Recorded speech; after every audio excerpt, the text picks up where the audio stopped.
मुझे ये बताएं, वो जो शहजाद डोगर है, डोगर मोटर्स, जी जी, जिसके साथ आप खड़ी के गाड़ियां चेक कर रही हैं कि ये जरा बेवा गाड़ी है, ये अभी ताजी मैरिड है, वो अभी अनमैरिड गाड़ी है, ये अभी छोटी है, चलने के काबिल नहीं है, इसको वह साइड पे कर दो। ज़ैनी सारा कुछ बता रही थी, प्रीव्यू कर रही थी उन गाड़ियों का। वो जो पिंक वाली गाड़ी है ना, मोटरवे पे तो बिल्कुल ठीक चलती है, लेकिन ससुराल की तरफ गर्म धुआं मारती है। आए ज़ैनी, तुम जिस गाड़ी पे हाथ रखो उसका रेट अमर। जी, जो डोगर साहब हैं, ये शुगर डैडी से पहले के हैं या शुगर डैडीज के बाद के हैं? शुगर डैडी के से पहले के हैं, और ये मेरे भाई हैं। इतने अच्छे, मतलब आपको भी पता है ना, हम इंडस्ट्री में काम करते हैं, लेकिन हमें ना कुछ लोगों के साथ ऐसा रिलेशन बनता है, फैमिली रिलेशनशिप।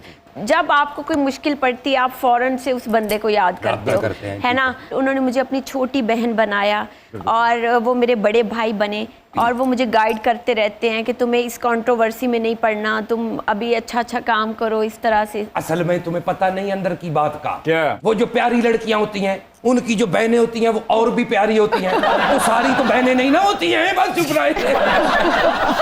आप बताइए रुबीना, माशरे की इतनी डार्क रियलिटीज को आप लोग एक्सपोज कर रहे हैं, आप लोगों को बैकलैश नहीं आता, धमकियां नहीं आती? मुझे ऐसा लगता है कि जब आप ऐसा कुछ बोलते हैं ना, तो हमारे माशरे से बुराई खत्म होती है। वाह। जैसे अलीज़ा ने भी एक्सपोज किया उस आदमी को, अब बहुत सारे ऐसे लोग हैं वो खुलेआम मैसेज नहीं करेंगे, बिल्कुल। तो ऐसे क्या होगा, हमारी जो बहुत सारी गर्ल्स हैं जो पहले अफेक्ट हो रही थी, अगर कोई, जैसे ज़ैनी ने शुगर डैडी की बात की, कोई बहुत अमीर बंदा आराम से एक लड़की को चुपके से मैसेज करता था, कोई आम सी बंदी, वो आराम से उसके चंगुल में फंस जाती थी। वो उसको दो बोलता था, आई लव यू, मैं आपसे शादी करूंगा, मेरी पहली बीवी से नहीं बन रही। अब वो लड़की उसके चंगुल में चली गई, दोनों मिल रहे हैं। अब जब बहुत सारे लोगों को ये लगता है शायद मैं इसको मैसेज करूंगा, अभी हमारे एक बहुत बड़े टिकटॉकर हैं, उन्होंने एक इन्फ्लुएंसर को मैसेज किया और उन्होंने भी उसके मैसेज को हाईलाइट किया है। हाँ, तो अब देखिए, हाँ, तो बहुत सारे जो लोग हैं, मुझे लगता है अब वो एक्सपोज करना शुरू हो गए, ये एक रिवाज बन चुका है।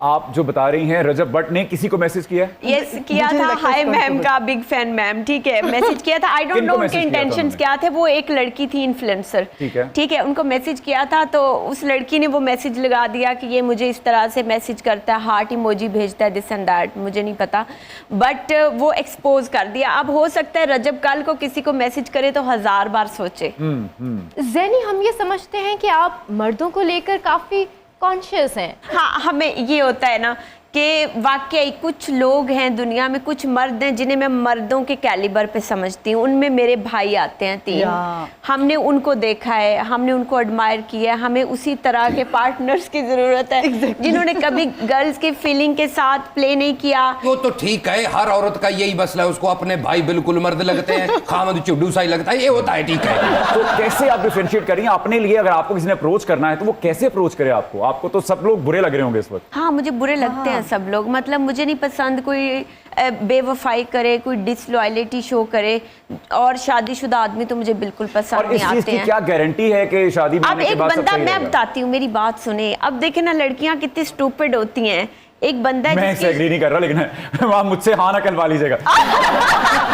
और कह भी मत दीजिएगा, मैं सामने बैठी हूँ। नहीं, वो लड़कियां जो जिनके पास एक लड़का आता है जिसकी शादी हुई हुई है, जिसके बच्चे हैं, और वो आके ये कहानी सुना रहे हैं, मैं बीवी से खुश नहीं हूँ, मुझे तो जिंदगी में सुकून नहीं मिला, सिर्फ तुम्हें देख के मिलता है। We heard that story.